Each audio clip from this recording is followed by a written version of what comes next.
ಮಂಗಳೂರು ಹೊರವಲಯದಲ್ಲಿ ಇರುವಂತಹ ಪಿಲಿಕುಳ ನಿಸರ್ಗಧಾಮ ಇದು ಪ್ರವಾಸಿಗರ ನೆಚ್ಚಿನ ತಾಣ. ಸಾವಿರಾರು ಪ್ರವಾಸಿಗರು ಇಲ್ಲಿನ ಮೃಗಾಲಯದಲ್ಲಿ ಇರುವಂತಹ ಪ್ರಾಣಿ ಪಕ್ಷಿಗಳನ್ನು ವೀಕ್ಷಣೆ ಮಾಡೋದಕ್ಕೆ ಬರ್ತಾರೆ. ಆದರೆ ಸಾಕಷ್ಟು ಆರೋಪಗಳು ಅಲ್ಲಿನ ಆಡಳಿತ ಮಂಡಳಿಯ ಮೇಲೆ ಇರುವಂಥದ್ದು. ಅಂದರೆ ಒಂದಲ್ಲ ಒಂದು ಆರೋಪಗಳು ಪಿಲಿಕುಳ ನಿಸರ್ಗಧಾಮದ ಮೇಲೆ ಬರ್ತಾನೆ ಇದೆ. ಅದರಲ್ಲೂ ಪ್ರಮುಖವಾಗಿ ಇತ್ತೀಚೆಗೆ ಒಂದು 10 ದಿನಗಳ ಅಂತರದಲ್ಲಿ ಸಾಕಷ್ಟು ಪ್ರಾಣಿಗಳು ಅಲ್ಲಿ ಸಾವನ್ನಪ್ಪಿರುವಂಥದ್ದು. ಇದರ ಬಗ್ಗೆ ಸಾಕಷ್ಟು ಆಕ್ರೋಶಗಳು ಕೂಡ ಕೇಳಿ ಬರ್ತಾ ಇದೆ. ಈ ಬಗ್ಗೆ ಮಾತಾಡೋದಕ್ಕೆ ವನ್ಯಜೀವಿ ಸಂರಕ್ಷಕರಾದಂತಹ ಭುವನ್ ದೇವಾಡಿಗ ಅವರಿದ್ದಾರೆ. ಅವ್ರ ಜೊತೆ ಮಾತಾಡಿಸ್ತಾ ಹೋಗ್ತೀನಿ. ಸಾಕಷ್ಟು ಪ್ರಾಣಿಗಳು ಅಲ್ಲಿ ಸಾವನ್ನಪ್ತಾನೆ ಇದೆ. ಇತ್ತೀಚೆಗೆ 10 ದಿನಗಳ ಅಂತರದಲ್ಲಿ ಸಾಕಷ್ಟು ಪ್ರಾಣಿಗಳು ಸಾವನ್ನಪ್ಪಿರುವಂಥದ್ದು. ಏನು ಹೇಳ್ತೀರಿ ಈ ಬಗ್ಗೆ?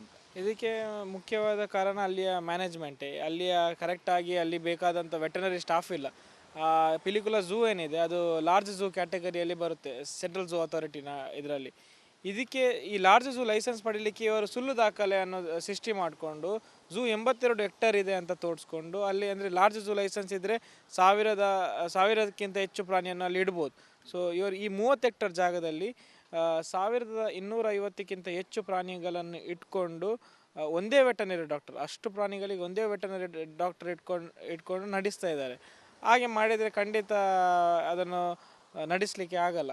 ಇದನ್ನು ನಿರಂತರ 2 ವರ್ಷದಿಂದ ನಾನು CZಗೆ ಕೂಡ ಬರಿತಾ ಇದ್ದೇನೆ. ಇವನ್ ಅಲ್ಲಿಯ ಏನು ಅಥಾರಿಟಿ ಇದ್ದಾರೆ ಅವರಿಗೆ ಕೂಡ ಬರೆದಿದ್ದೇನೆ. ಆದರೆ ಇದರ ಮೇಲೆ ಯಾವುದೇ ಆ್ಯಕ್ಷನ್ ತಗೊಳ್ಳಿಲ್ಲ. ಪ್ರಮುಖವಾಗಿ ಯಾವೆಲ್ಲ ಪ್ರಾಣಿಗಳು ಸಾವನ್ನಪ್ತಾ ಇದೆ ಮತ್ತು ಇದಕ್ಕೆ ಮುಂದಿನ ಏನಾದರೂ ಹೋರಾಟ ಮಾಡ್ತೀರಾ ಹೇಗೆ ಅಂತ? ಈ ಪ್ರಾಣಿಗಳು ಸಾಯಲಿಕ್ಕೆ ಒಂದು ಏನು ವಿಷಯ ಅಂದರೆ ಇದಕ್ಕೆ ಏನು ವೈರಲ್ ಇನ್ಫೆಕ್ಷನ್ಸ್ ಏನು ಬರುತ್ತೆ. ಈ ಏನಾದರೆ ವೈರಲ್ ಇನ್ಫೆಕ್ಷನ್ ಬಂದರೆ ಪ್ರಾಣಿಗಳನ್ನು ಐಸೋಲೇಟ್ ಮಾಡಬೇಕಾಗ್ತದೆ. ಕ್ವಾರಂಟೈನ್ ಫೆಸಿಲಿಟಿ ಇರುತ್ತೆ, ಆ ಕ್ವಾರಂಟೈನಿಗೆ ಆಗಬೇಕಾಗ್ತದೆ. ಅದರಲ್ಲಿ ಯಾವುದೇ ಫೆಸಿಲಿಟಿ ಇಲ್ಲದ ಕಾರಣ ಇದೆಲ್ಲ ಆಗ್ತಾಯಿದೆ. ಈ 10 ದಿನದ ಒಂದು ಏನು ಗ್ಯಾಪಲ್ಲಿ ಒಂದು 2 ಕೃಷ್ಣಮೃಗ, ಒಂದು ಬಿರಂಕ ಮತ್ತು 5 ಪುನುಗು ಬೆಕ್ಕು ಮತ್ತು ಒಂದು ಮಲಬಾರ್ ಜಾಯಿಂಟ್ ಸ್ಕುರಿಲ್ ಅಂತ ಏನು ಕರೀತೀವಿ, ಪಶ್ಚಿಮ ಘಟ್ಟದಲ್ಲಿ ಸಿಗುವಂಥ ಒಂದು ಜಾಯಿಂಟ್ ಸ್ಕುರಿಲ್ ಅದೆಲ್ಲ ಮೃತಪಟ್ಟಿದೆ. ಇದೆಲ್ಲ ಯಾಕೆ ಅಂದರೆ ಕರೆಕ್ಟಾಗಿ ಅಲ್ಲಿ ಐಸೋಲೇಷನ್ ಮಾಡಲಿಲ್ಲ, ಬೇಕಾದಂಥ ಅಲ್ಲಿ ಫೆಸಿಲಿಟಿ ಇಲ್ಲ. ಇದನ್ನು ನಾನು CZಯ ಮೆಂಬರ್ ಸೆಕ್ರೆಟರಿಗೆ ಇಮೇಲ್ ಬರೆದಿದೆ. ಅದಕ್ಕೆ ಅವರೊಂದು principal chief conservator of forest ಮತ್ತು ಚೀಫ್ ವೈಲ್ಡ್ ಲೈಫ್ ವಾರ್ಡನ್ಗೆ ಒಂದು ಶೋಕಾಸ್ ನೋಟಿಸನ್ನು ಇಶ್ಯೂ ಮಾಡಿದ್ದಾರೆ. 3 ದಿನದಲ್ಲಿ ಉತ್ತರ ಕೊಡಬೇಕಂತ ಅವರಿಗೆ ಒಂದು ಶೋಕಾಸ್ ನೋಟಿಸನ್ನು ಇಶ್ಯೂ ಮಾಡಿದ್ದಾರೆ. ಸೊ ಇತ್ತೀಚೆಗೆ ಭಾಳಷ್ಟು ಮಳೆ ಬಂದಿತ್ತು, ಆಗ ಭಾಳಷ್ಟು ನೀರು ಕೂಡ ಅದರ ಒಳಗೆ ಹೋಗಿತ್ತು, ಅಂದರೆ ಮೃಗಾಲಯದ ಒಳಗೆ. ಇದು ಕೂಡ ಒಂದು ಪ್ರಾಣಿಗಳಿಗೆ ಈ ರೀತಿಯಾಗಿ ರೋಗ ಬರೋದಕ್ಕೆ ಕಾರಣ ಆಗಿದೆಯಾ ಅಂತ? ಖಂಡಿತ. ಇದನ್ನು ಸೆಂಟ್ರಲ್ ಝೂ ಅಥಾರಿಟಿ 2019ನಲ್ಲಿ ಅವರ ರಿಪೋರ್ಟಲ್ಲಿ, ಸೆಂಟ್ರಲ್ ಝೂ ಅಥಾರಿಟಿಯ ರಿಪೋರ್ಟಲ್ಲಿಯೇ ಬರೆದಿದ್ದಾರೆ. ಇದನ್ನು ಇಮಿಡಿಯೇಟ್ ಆಗಿ ಸರಿ ಮಾಡಬೇಕು. ಯಾಕಂದರೆ ಪಕ್ಕದಲ್ಲಿ ಮಹಾನಗರ ಪಾಲಿಕೆಯ STP ಇದೆ. ಅಲ್ಲಿ ನೀರು ತುಂಬಿದರೆ ಅದು STPಯ ನೀರೆಲ್ಲ ಈ ಝೂವಿನ ಒಳಗಡೆ ಬರ್ತಾ ಇದೆ. ಇದನ್ನು ಕೂಡ ನಾನು ಈ ಲೆಟ್ರಲ್ಲಿ ನಾನು ಇನ್ಕ್ಲೂಡ್ ಮಾಡಿ ಅದು ಲೆಟ್ರನ್ನು ಕೊಟ್ಟಿದ್ದೇನೆ. ಅದರ ಮೇಲೆ ಆ್ಯಕ್ಷನ್ ತೆಗಿತಾರೆ ಅಂತ ಬರೆದಿದ್ದಾರೆ. ಅವರು ಏನು ಮಾಡ್ತಾರೆ ಅಂತ ನೋಡಬೇಕು.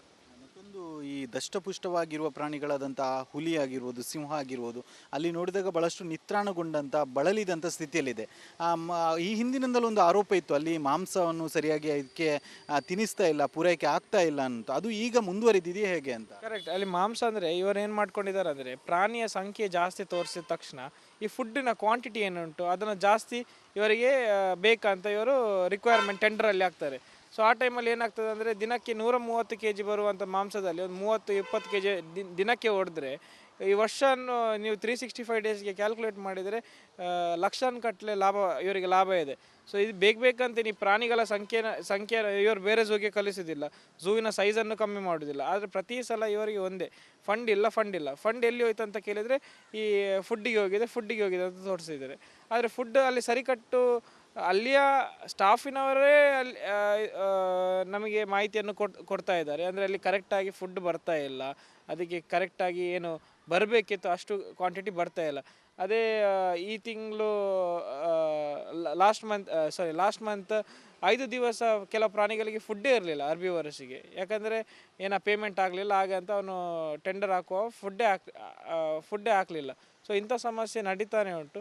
ಇದಕ್ಕೆ ಸೊಲ್ಯೂಷನ್, ಒಂದು ಈಸಿ ಸೊಲ್ಯೂಷನ್ ಏನಂದರೆ ಪಿಲಿಕುಳ ಡೆವಲಪ್ಮೆಂಟ್ ಅಥಾರಿಟಿ ಏನು ಇವಾಗ ನಡೆಸ್ತಾ ಇದೆ ಅವರಿಂದ ಅದನ್ನು ತೆಗೆದು ಅರಣ್ಯ ಇಲಾಖೆಗೆ ವರ್ಗಾವಣೆ ಮಾಡಬೇಕಂತ ನಮ್ಮ ವಿನಂತಿ.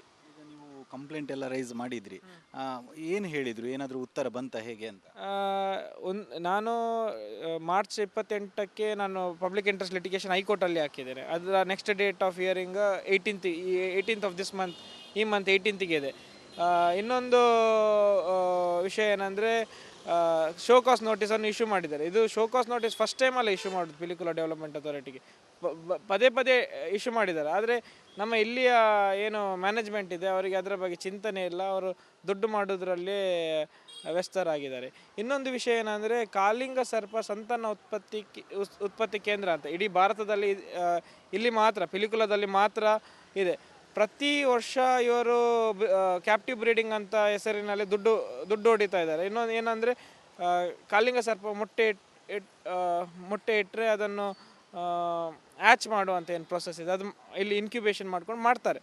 ಆದರೆ ಪ್ರತಿ ಸಲ ಅದನ್ನು ಕರೆಕ್ಟಾಗಿ ಮಾಡದೆ 2022-23 22 ಕಾಳಿಂಗ ಸರ್ಪ ಸತ್ತೋಯ್ತು ಮರಿ. ಈ ಸಲ ಕೂಡ ಹೋದ ತಿಂಗಳು 18 ಮೊಟ್ಟೆ ಇಟ್ಟಿತ್ತು. ಆ 18 ಮೊಟ್ಟೆ ಕೂಡ ಕರೆಕ್ಟಾಗಿ ಅದನ್ನು ಮೇಂಟೈನ್ ಮಾಡದೆ 18 ಮೊಟ್ಟೆಗೆ ಕೂಡ ಫಂಗಲ್ ಇನ್ಫೆಕ್ಷನ್ ಬಂದು ಎಲ್ಲ ಮೊಟ್ಟೆ ನಾಶ ಆಗಿದೆ. ಸೊ ಕಾಳಿಂಗ ಸರ್ಪ scheduled species, wildlife protection scheduled ಸ್ಪೀಶೀಸಲ್ಲಿ ಬರ್ತದೆ. ಹಾಗಾದರೆ ಇವರ ಮೇಲೆ ಯಾರ ಮೇಲೆ ಆ್ಯಕ್ಷನ್ ತಗೊಳ್ಬೇಕು ಅದನ್ನು ನಾವು ಪ್ರಶ್ನೆ ಮಾಡ್ತಾಯಿದ್ದೇವೆ. ಇದು ವನ್ಯಜೀವಿ ಸಂರಕ್ಷಕರಾದಂತಹ ಭುವನ್ ದೇವಾಡಿಗ ಅವರ ಮಾತು. ಕ್ಯಾಮರಾ ಪರ್ಸನ್ ದಿವಾಕರ್ ಪದ್ಮಂಜಿ ಜೊತೆ ದಿನೇಶ್ ಕಾಶಿಪಟ್ನ, ರಿಪಬ್ಲಿಕ್ ಕನ್ನಡ, ಮಂಗಳೂರು. ಮಂಗಳೂರು ಹೊರವಲಯದಲ್ಲಿ ಇರುವಂತಹ ಪಿಲಿಕುಲ ನಿಸರ್ಗಧಾಮ ಇದು ಪ್ರವಾಸಿಗರ ನೆಚ್ಚಿನ ತಾಣ. ಸಾವಿರಾರು ಪ್ರವಾಸಿಗರು ಇಲ್ಲಿನ ಮೃಗಾಲಯದಲ್ಲಿ ಇರುವಂತಹ ಪ್ರಾಣಿ ಪಕ್ಷಿಗಳನ್ನು ವೀಕ್ಷಣೆ ಮಾಡೋದಕ್ಕೆ ಬರ್ತಾರೆ. ಆದರೆ ಸಾಕಷ್ಟು ಆರೋಪಗಳು ಅಲ್ಲಿನ ಆಡಳಿತ ಮಂಡಳಿಯ ಮೇಲೆ ಇರುವಂಥದ್ದು. ಅಂದರೆ ಒಂದಲ್ಲ ಒಂದು ಆರೋಪಗಳು ಪಿಲಿಕುಲ ನಿಸರ್ಗಧಾಮದ ಮೇಲೆ ಬರ್ತಾನೆ ಇದೆ. ಅದರಲ್ಲೂ ಪ್ರಮುಖವಾಗಿ ಇತ್ತೀಚೆಗೆ ಒಂದು 10 ದಿನಗಳ ಅಂತರದಲ್ಲಿ ಸಾಕಷ್ಟು ಪ್ರಾಣಿಗಳು ಅಲ್ಲಿ ಸಾವನ್ನಪ್ಪಿರುವಂಥದ್ದು. ಇದರ ಬಗ್ಗೆ ಸಾಕಷ್ಟು ಆಕ್ರೋಶಗಳು ಕೂಡ ಕೇಳಿ ಬರ್ತಾ ಇದೆ. ಈ ಬಗ್ಗೆ ಮಾತಾಡೋದಕ್ಕೆ ವನ್ಯಜೀವಿ ಸಂರಕ್ಷಕರಾದಂತಹ ಭುವನ್ ದೇವಾಡಿಗ ಅವರಿದ್ದಾರೆ, ಅವ್ರ ಜೊತೆ ಮಾತಾಡಿಸ್ತಾ ಹೋಗ್ತೀನಿ. ಸಾಕಷ್ಟು ಪ್ರಾಣಿಗಳು ಅಲ್ಲಿ ಸಾವನ್ನಪ್ತಾನೆ ಇದೆ. ಇತ್ತೀಚೆಗೆ 10 ದಿನಗಳ ಅಂತರದಲ್ಲಿ ಸಾಕಷ್ಟು ಪ್ರಾಣಿಗಳು ಸಾವನ್ನಪ್ಪಿರುವಂಥದ್ದು, ಏನು ಹೇಳ್ತೀರಿ ಈ ಬಗ್ಗೆ ಅಂತ? ಇದಕ್ಕೆ ಮುಖ್ಯವಾದ ಕಾರಣ ಅಲ್ಲಿಯ ಮ್ಯಾನೇಜ್ಮೆಂಟೇ. ಅಲ್ಲಿಯ ಕರೆಕ್ಟಾಗಿ ಅಲ್ಲಿ ಬೇಕಾದಂಥ ವೆಟರ್ನರಿ ಸ್ಟಾಫ್ ಇಲ್ಲ. ಪಿಲಿಕುಲ ಝೂ ಏನಿದೆ ಅದು ಲಾರ್ಜ್ ಝೂ ಕ್ಯಾಟಗರಿಯಲ್ಲಿ ಬರುತ್ತೆ, ಸೆಂಟ್ರಲ್ ಝೂ ಅಥಾರಿಟಿನ ಇದರಲ್ಲಿ. ಇದಕ್ಕೆ ಈ ಲಾರ್ಜ್ ಝೂ ಲೈಸೆನ್ಸ್ ಪಡೀಲಿಕ್ಕೆ ಇವರು ಸುಳ್ಳು ದಾಖಲೆ ಅನ್ನೋ ಸೃಷ್ಟಿ ಮಾಡಿಕೊಂಡು ಝೂ 82 ಹೆಕ್ಟೇರ್ ಇದೆ ಅಂತ ತೋರಿಸ್ಕೊಂಡು ಅಲ್ಲಿ ಅಂದರೆ ಲಾರ್ಜ್ ಝೂ ಲೈಸೆನ್ಸ್ ಇದ್ದರೆ 1000ಕ್ಕಿಂತ ಹೆಚ್ಚು ಪ್ರಾಣಿಯನ್ನು ಅಲ್ಲಿ ಇಡ್ಬೋದು. ಸೊ ಇವರು ಈ 30 ಹೆಕ್ಟೇರ್ ಜಾಗದಲ್ಲಿ 1250ಕ್ಕಿಂತ ಹೆಚ್ಚು ಪ್ರಾಣಿಗಳನ್ನು ಇಟ್ಕೊಂಡು ಒಂದೇ ವೆಟರ್ನರಿ ಡಾಕ್ಟರ್, ಅಷ್ಟು ಪ್ರಾಣಿಗಳಿಗೆ ಒಂದೇ ವೆಟರ್ನರಿ ಡಾಕ್ಟರ್ ಇಟ್ಕೊಂಡು ನಡೆಸ್ತಾ ಇದ್ದಾರೆ. ಹಾಗೆ ಮಾಡಿದರೆ ಖಂಡಿತ ಅದನ್ನು ನಡೆಸಲಿಕ್ಕೆ ಆಗಲ್ಲ. ಇದನ್ನು ನಿರಂತರ 2 ವರ್ಷದಿಂದ ನಾನು CZಗೆ ಕೂಡ ಬರಿತಾ ಇದ್ದೇನೆ. ಇವನ್ ಅಲ್ಲಿಯ ಏನು ಅಥಾರಿಟಿ ಇದ್ದಾರೆ ಅವರಿಗೆ ಕೂಡ ಬರೆದಿದ್ದೇನೆ. ಆದರೆ ಇದರ ಮೇಲೆ ಯಾವುದೇ ಆ್ಯಕ್ಷನ್ ತಗೊಳ್ಳಿಲ್ಲ. ಪ್ರಮುಖವಾಗಿ ಯಾವೆಲ್ಲ ಪ್ರಾಣಿಗಳು ಸಾವನ್ನಪ್ತಾ ಇದೆ ಮತ್ತು ಇದಕ್ಕೆ ಮುಂದಿನ ಏನಾದರೂ ಹೋರಾಟ ಮಾಡ್ತೀರಾ ಹೇಗೆ ಅಂತ? ಈ ಪ್ರಾಣಿಗಳು ಸಾಯಲಿಕ್ಕೆ ಒಂದು ಏನು ವಿಷಯ ಅಂದರೆ ಇದಕ್ಕೆ ಏನು ವೈರಲ್ ಇನ್ಫೆಕ್ಷನ್ಸ್ ಏನು ಬರುತ್ತೆ, ಈ ಏನಾದರೆ ವೈರಲ್ ಇನ್ಫೆಕ್ಷನ್ ಬಂದರೆ ಪ್ರಾಣಿಗಳನ್ನು ಐಸೋಲೇಟ್ ಮಾಡಬೇಕಾಗ್ತದೆ. ಕ್ವಾರಂಟೈನ್ ಫೆಸಿಲಿಟಿ ಇರುತ್ತೆ, ಆ ಕ್ವಾರಂಟೈನಿಗೆ ಆಗಬೇಕಾಗ್ತದೆ.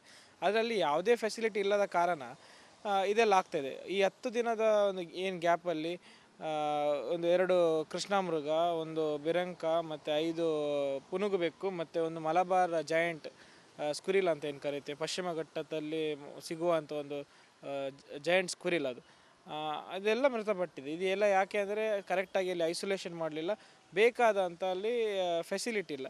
ಇದನ್ನು ನಾನು CZಯ ಮೆಂಬರ್ ಸೆಕ್ರೆಟರಿಗೆ ಇಮೇಲ್ ಬರೆದಿದೆ. ಅದಕ್ಕೆ ಅವರೊಂದು principal chief conservator of forest ಮತ್ತು ಚೀಫ್ ವೈಲ್ಡ್ ಲೈಫ್ ವಾರ್ಡನ್ಗೆ ಒಂದು ಶೋಕಾಸ್ ನೋಟಿಸನ್ನು ಇಶ್ಯೂ ಮಾಡಿದ್ದಾರೆ. 3 ದಿನದಲ್ಲಿ ಉತ್ತರ ಕೊಡಬೇಕಂತ ಅವರಿಗೆ ಒಂದು ಶೋಕಾಸ್ ನೋಟಿಸನ್ನು ಇಶ್ಯೂ ಮಾಡಿದ್ದಾರೆ. ಸೊ ಇತ್ತೀಚೆಗೆ ಭಾಳಷ್ಟು ಮಳೆ ಬಂದಿತ್ತು, ಆಗ ಭಾಳಷ್ಟು ನೀರು ಕೂಡ ಅದರ ಒಳಗೆ ಹೋಗಿತ್ತು, ಅಂದರೆ ಮೃಗಾಲಯದ ಒಳಗೆ. ಇದು ಕೂಡ ಒಂದು ಪ್ರಾಣಿಗಳಿಗೆ ಈ ರೀತಿಯಾಗಿ ರೋಗ ಬರೋದಕ್ಕೆ ಕಾರಣ ಆಗಿದೆಯಾ ಅಂತ? ಖಂಡಿತ. ಇದನ್ನು ಸೆಂಟ್ರಲ್ ಝೂ ಅಥಾರಿಟಿ 2019ನಲ್ಲಿ ಅವರ ರಿಪೋರ್ಟಲ್ಲಿ, ಸೆಂಟ್ರಲ್ ಝೂ ಅಥಾರಿಟಿಯ ರಿಪೋರ್ಟಲ್ಲಿಯೇ ಬರೆದಿದ್ದಾರೆ, ಇದನ್ನು ಇಮಿಡಿಯೇಟ್ ಆಗಿ ಸರಿ ಮಾಡಬೇಕು. ಯಾಕಂದರೆ ಪಕ್ಕದಲ್ಲಿ ಮಹಾನಗರ ಪಾಲಿಕೆಯ STP ಇದೆ, ಅಲ್ಲಿ ನೀರು ತುಂಬಿದರೆ ಅದು STPಯ ನೀರೆಲ್ಲ ಈ ಝೂವಿನ ಒಳಗಡೆ ಬರ್ತಾ ಇದೆ. ಇದನ್ನು ಕೂಡ ನಾನು ಈ ಲೆಟರಲ್ಲಿ ನಾನು ಇನ್ಕ್ಲೂಡ್ ಮಾಡಿ ಲೆಟರನ್ನು ಕೊಟ್ಟಿದ್ದೇನೆ. ಅದರ ಮೇಲೆ ಆ್ಯಕ್ಷನ್ ತೆಗಿತಾರೆ ಅಂತ ಬರೆದಿದ್ದಾರೆ. ಅವರು ಏನು ಮಾಡ್ತಾರೆ ಅಂತ ನೋಡಬೇಕು. ಇನ್ನೊಂದು ಈ ದಷ್ಟಪುಷ್ಟವಾಗಿರುವ ಪ್ರಾಣಿಗಳಾದಂತಹ ಹುಲಿ ಆಗಿರ್ಬೋದು, ಸಿಂಹ ಆಗಿರ್ಬೋದು, ಅಲ್ಲಿ ನೋಡಿದಾಗ ಬಹಳಷ್ಟು ನಿತ್ರಾಣಗೊಂಡಂಥ ಬಳಲಿದಂಥ ಸ್ಥಿತಿಯಲ್ಲಿದೆ. ಈ ಹಿಂದಿನಿಂದಲೂ ಒಂದು ಆರೋಪ ಇತ್ತು, ಅಲ್ಲಿ ಮಾಂಸವನ್ನು ಸರಿಯಾಗಿ ಅದಕ್ಕೆ ತಿನ್ನಿಸ್ತಾ ಇಲ್ಲ, ಪೂರೈಕೆ ಆಗ್ತಾ ಇಲ್ಲ ಅಂತ. ಅದು ಈಗ ಮುಂದುವರಿದಿದೆಯೇ ಹೇಗೆ ಅಂತ? ಕರೆಕ್ಟ್. ಅಲ್ಲಿ ಮಾಂಸ ಅಂದರೆ ಇವರು ಏನು ಮಾಡ್ಕೊಂಡಿದ್ದಾರೆ ಅಂದರೆ, ಪ್ರಾಣಿಯ ಸಂಖ್ಯೆ ಜಾಸ್ತಿ ತೋರಿಸಿದ ತಕ್ಷಣ ಈ ಫುಡ್ಡಿನ ಕ್ವಾಂಟಿಟಿ ಏನುಂಟು ಅದನ್ನು ಜಾಸ್ತಿ ಇವರಿಗೆ ಬೇಕಂತ ಇವರು ರಿಕ್ವೈರ್ಮೆಂಟ್ ಟೆಂಡರಲ್ಲಿ ಹಾಕ್ತಾರೆ. ಸೊ ಆ ಟೈಮಲ್ಲಿ ಏನಾಗ್ತದೆ ಅಂದರೆ, ದಿನಕ್ಕೆ 130 kg ಬರುವಂಥ ಮಾಂಸದಲ್ಲಿ ಒಂದು 30-20 kg ದಿನಕ್ಕೆ ಹೊಡೆದ್ರೆ, ಈ ವರ್ಷವನ್ನು ನೀವು 365 ಡೇಸ್ಗೆ ಕ್ಯಾಲ್ಕುಲೇಟ್ ಮಾಡಿದರೆ ಲಕ್ಷಾನುಗಟ್ಟಲೆ ಇವರಿಗೆ ಲಾಭ ಇದೆ. ಸೊ ಇದು ಬೇಕಂತ ನೀವು ಪ್ರಾಣಿಗಳ ಸಂಖ್ಯೆ ಇವರು ಬೇರೆ ಝೂಗೆ ಕಲಿಸೋದಿಲ್ಲ, ಝೂವಿನ ಸೈಜನ್ನು ಕಮ್ಮಿ ಮಾಡೋದಿಲ್ಲ. ಆದರೆ ಪ್ರತಿ ಸಲ ಇವರಿಗೆ ಒಂದೇ ಫಂಡ್ ಇಲ್ಲ. ಫಂಡ್ ಎಲ್ಲಿ ಹೋಯ್ತು ಅಂತ ಕೇಳಿದರೆ, ಈ ಫುಡ್ಡಿಗೆ ಹೋಗಿದೆ ಅಂತ ತೋರಿಸಿದ್ದಾರೆ. ಆದರೆ ಫುಡ್ ಅಲ್ಲಿ ಸರಿಕಟ್ಟು ಅಲ್ಲಿಯ ಸ್ಟಾಫಿನವರೇ ಅಲ್ಲಿ ನಮಗೆ ಮಾಹಿತಿಯನ್ನು ಕೊಡ್ತಾ ಇದ್ದಾರೆ. ಅಂದರೆ ಅಲ್ಲಿ ಕರೆಕ್ಟಾಗಿ ಫುಡ್ ಬರ್ತಾ ಇಲ್ಲ, ಅದಕ್ಕೆ ಕರೆಕ್ಟಾಗಿ ಏನು ಬರಬೇಕಿತ್ತು ಅಷ್ಟು ಕ್ವಾಂಟಿಟಿ ಬರ್ತಾ ಇಲ್ಲ. ಅದೇ ಈ ತಿಂಗಳು ಲಾಸ್ಟ್ ಮಂತ್ 5 ದಿವಸ ಕೆಲವು ಪ್ರಾಣಿಗಳಿಗೆ ಫುಡ್ಡೇ ಇರಲಿಲ್ಲ ಅರ್ಬಿವರಸಿಗೆ. ಯಾಕಂದರೆ ಪೇಮೆಂಟ್ ಆಗಲಿಲ್ಲ, ಹಾಗಂತ ಅವನು ಟೆಂಡರ್ ಹಾಕುವ ಫುಡ್ಡೇ ಹಾಕಲಿಲ್ಲ. ಸೊ ಇಂಥ ಸಮಸ್ಯೆ ನಡೀತಾನೆ ಉಂಟು. ಇದಕ್ಕೆ ಸೊಲ್ಯೂಷನ್, ಒಂದು ಈಸಿ ಸೊಲ್ಯೂಷನ್ ಏನಂದರೆ, ಪಿಲಿಕುಲ ಡೆವಲಪ್ಮೆಂಟ್ ಅಥಾರಿಟಿ ಏನು ಇವಾಗ ನಡೆಸ್ತಾ ಇದೆ, ಅವರಿಂದ ಅದನ್ನು ತೆಗೆದು ಅರಣ್ಯ ಇಲಾಖೆಗೆ ವರ್ಗಾವಣೆ ಮಾಡಬೇಕಂತ ನಮ್ಮ ವಿನಂತಿ. ಈಗ ನೀವು ಕಂಪ್ಲೇಂಟ್ ಎಲ್ಲ ರೈಸ್ ಮಾಡಿದ್ರಿ, ಏನು ಹೇಳಿದರು? ಏನಾದರೂ ಉತ್ತರ ಬಂತ ಹೇಗೆ ಅಂತ?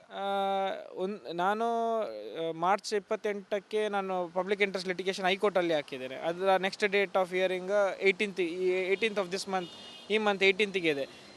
ಇನ್ನೊಂದು ವಿಷಯ ಏನಂದರೆ, ಶೋಕಾಸ್ ನೋಟಿಸನ್ನು ಇಶ್ಯೂ ಮಾಡಿದ್ದಾರೆ. ಇದು ಶೋಕಾಸ್ ನೋಟಿಸ್ ಫಸ್ಟ್ ಟೈಮಲ್ಲ ಇಶ್ಯೂ ಮಾಡೋದು ಪಿಲಿಕುಲ ಡೆವಲಪ್ಮೆಂಟ್ ಅಥಾರಿಟಿಗೆ, ಪದೇ ಇಶ್ಯೂ ಮಾಡಿದ್ದಾರೆ. ಆದರೆ ನಮ್ಮ ಇಲ್ಲಿಯ ಏನು ಮ್ಯಾನೇಜ್ಮೆಂಟ್ ಇದೆ ಅವರಿಗೆ ಅದರ ಬಗ್ಗೆ ಚಿಂತನೆ ಇಲ್ಲ, ಅವರು ದುಡ್ಡು ಮಾಡೋದ್ರಲ್ಲಿ ವ್ಯಸ್ತರಾಗಿದ್ದಾರೆ. ಇನ್ನೊಂದು ವಿಷಯ ಏನಂದರೆ, ಕಾಳಿಂಗ ಸರ್ಪ ಸಂತಾನ ಉತ್ಪತ್ತಿ ಕೇಂದ್ರ ಅಂತ ಇಡೀ ಭಾರತದಲ್ಲಿ ಇಲ್ಲಿ ಮಾತ್ರ, ಪಿಲಿಕುಲದಲ್ಲಿ ಮಾತ್ರ ಇದೆ.